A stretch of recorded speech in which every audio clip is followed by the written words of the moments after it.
As you no doubt are aware, there is a Gallup poll taken every year to select the 10 most admired women in the world. This year, for the 11th consecutive time, the name at the top of that list is that of a lady whose friendship I treasure very much. Ladies and gentlemen, the most admired woman of our time, Mrs. Eleanor Roosevelt.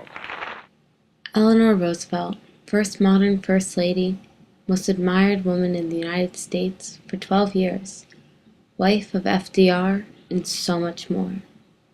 Yet, with all of her accomplishments, she is remembered most as President Franklin Delano Roosevelt's wife. Nobody remembers her work outside of First Lady, her fight for freedom and justice and peace for all. Most Americans do not even know that Eleanor Roosevelt served in the United Nations, twice. Eleanor Roosevelt did many things to serve our country and the world, but her 2 years on the Commission of Human Rights were extraordinary. Eleanor Roosevelt's work during her time in the United Nations has helped change the world. Eleanor Roosevelt was an advocate for peace.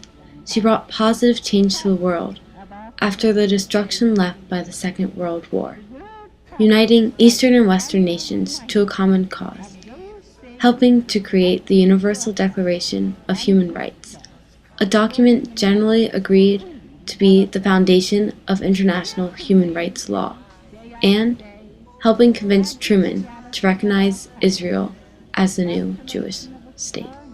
Building of human rights would be one of the foundation stones on which we would build in the world an atmosphere in which peace could grow. Eleanor Roosevelt was a leader. After her husband's death, she was appointed the role as chair of the Commission of Human Rights, and within 2 years, produced the Universal Declaration of Human Rights, a document that would never again allow atrocities like those of World War II to happen. During her time as chair, she also wrote many letters of importance to the president, including ones urging him to recognize Israel as the new Jewish state. Try to particularly have people study the Declaration so that they will really understand what were considered to be the most essential rights for all people to have throughout the world. Eleanor's role in the United Nations was to be chair of the Commission of Human Rights, a role not to be taken lightly. As chair, Eleanor had a lot of influence over the Universal Declaration of Human Rights. And the advent of a world in which human beings shall enjoy freedom of speech and belief and freedom from fear and want has been proclaimed as the highest aspiration of the common people. The Universal Declaration of Human Rights not only helped protect the rights of people around the world, but also was a stepping stone in reuniting the Eastern and Western blocs of the world after World War II. This document is the foundation of worldwide human rights, starting with Article 1. Article 1. All human beings are born free and equal in dignity and rights. They are endowed with reason and conscience and should act towards one another in a spirit of brotherhood. The Declaration of Human Rights has been the stepping stone for human rights advancements around the world, benefiting many people from then, today, and onwards. Article 2. Everyone is entitled to all the rights and freedoms set forth in this declaration, without distinction of any kind, such as race, color, sex, language, religion, political or other opinion, national or social origin, property, birth, or other status.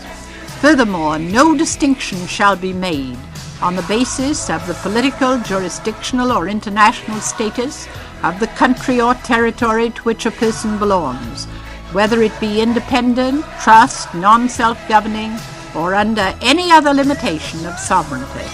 Article 3. Everyone has the right to life, liberty, and security of person. Eleanor's influence during her time in the United Nations was not limited to the Commission of Human Rights. In fact, Eleanor was close acquaintances with the president at the time, Harry Truman. They sent many letters to each other. Months before Israel was recognized by the United States, Eleanor and Harry exchanged many letters, Eleanor urging him to recognize Israel. On May 14, 1948, Truman did just that, officially recognizing Israel as the new Jewish state.